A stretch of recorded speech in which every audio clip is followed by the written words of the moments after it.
Have you noticed how Lego just keeps getting more expensive? What used to be a fun toy that most kids could get their hands on now feels like a premium product, sometimes even a luxury item. Whether you're a parent or a collector, or someone just trying to buy a birthday gift, it's hard to ignore the crazy price tags that some of the sets have today. So today, we're going to be exploring exactly why Lego prices are rising, what's driving this trend, and most importantly, what it means for the company going forward. Because at some point, if enough people say, I just can't afford this anymore, Lego may be forced to change direction. But before we begin, I just wanted to say that if you're new to the channel, I try to put out a new video every couple of days, so if you like my content, then consider subscribing for more videos like this. It really helps support the channel. With that being said, let's get on to it. So there isn't just one reason Lego prices are up there. It's a combination of factors that have built up over the last few years. First, there's the manufacturing process. Lego is known for its incredibly high production standards. Every brick is made with extreme precision, often within a tolerance of just a few misprints. That's part of why Lego pieces from the 1980s still connect perfectly with bricks made today, but that level of quality control isn't cheap. Producing these molds as well as running the machines and doing the testing adds cost to every single piece. Then there's the design side of things. Lego sets today are far more complicated and detailed than they were a decade ago.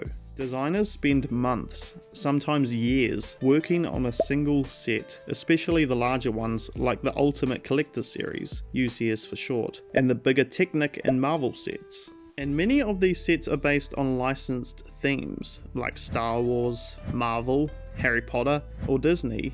That means Lego isn't just paying for the plastic and design, they also pay licensing fees to those massive franchises, and those costs get passed on to us, the consumers. On top of that, global supply chain issues and inflation have hit almost every industry, including toys. The cost of plastic has gone up, shipping has become more expensive, and from what I've heard, factory operations in Asia and Europe have slowed down at times due to labour shortages or increased energy costs. But I'm not 100% sure if that's true or not, but either way, it all adds up. And Lego, being a global company, is dealing with all of it.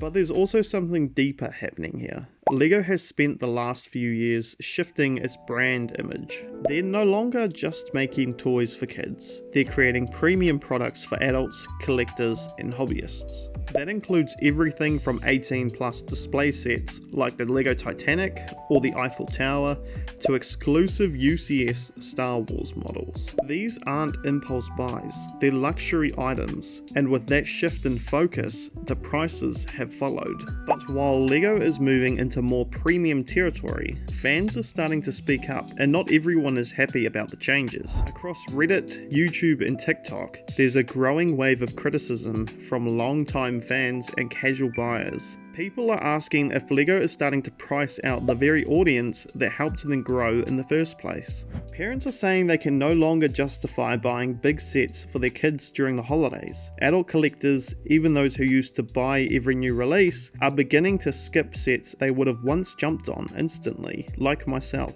And then there's the younger generation, kids who used to build sets on birthdays or weekends. If Lego becomes something only the wealthy can afford, what happens to the next generation of builders? I believe that there's a real concern that Lego is becoming less accessible. Some fans are also turning to alternative brands like Mega Bloks, Lepin, and even high-quality unlicensed brick sets from overseas that are gaining popularity. While the quality may not always match Lego 100%, the price difference is making people think twice. And for some, the value just isn't there anymore. If you can buy two decent sized sets from another brand for the price of one Lego set, it's hard not to be tempted. So what happens if Lego keeps raising prices while the cost of living also keeps going up? The short answer is that it could easily backfire. If the average fan starts feeling priced out, then Lego risks losing its core audience. That's not just about kids and parents, it includes long-time collectors and builders and creative communities that keep Lego relevant. These are the people who share builds online, post reviews, and help drive the culture forward. Without them, the brand loses some of its heart. There's also the risk of market saturation. Over the past few years, LEGO has released more sets than ever, massive ones too. But let's be real, most people can't afford to drop $300 on a new set every few weeks. If the releases keep coming, but fewer people are buying, LEGO could find itself sitting on unsold stock, having to cut production or offering discounts that hurt their brand value. And then there's the long-time view. If LEGO becomes a brand only a few can afford, they could lose an entire generation of new builders. Kids today have tons of alternatives, from video games to cheaper toys and even social media. Well, maybe not kids, but for teenagers, which is usually around the time kids and teens stop playing with LEGO. So it's important for LEGO to try and keep teens interested during this time, otherwise they might never come back to the brand. And on top of all of that, if LEGO doesn't stay competitive on price, it might slowly lose relevance in a changing world. So what could LEGO actually do to fix this before it's too late?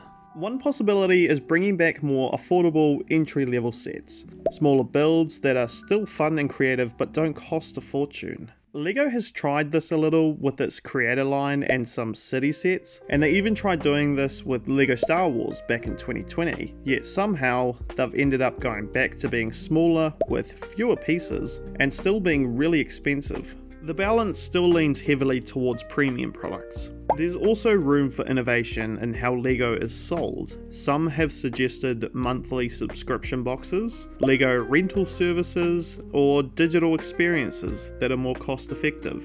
I personally am not into the idea, but I can see why people would be. As technology evolves, LEGO could expand into different styles of video games or virtual building in a more meaningful way that lowers the barrier to entry. And maybe, just maybe, LEGO will listen a little more to its community.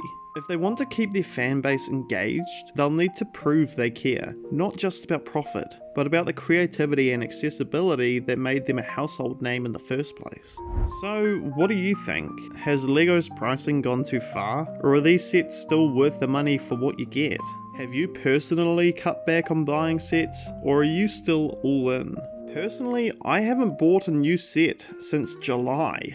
Let me know your thoughts down in the comments. I'd love to hear from both longtime fans and newer builders. If you enjoyed this breakdown, hit that like button. It helps me know what sort of videos you guys like. Also, I'm doing a giveaway at the moment. If we can hit 1,000 subscribers by the end of 2025, then I'll be giving away one of these LEGO sets to one lucky subscriber. So subscribe if you want to win, and comment on my latest reel on which one you'd like to receive, and also subscribe if you genuinely enjoy my LEGO content. And don't forget to ring the bell so you don't miss my next video. Thank you all so much for watching. I really appreciate it, and hit me up over on either Instagram or TikTok with some of your creations. I love looking at what you guys come up with. I'll catch you guys in my next videos. Peace.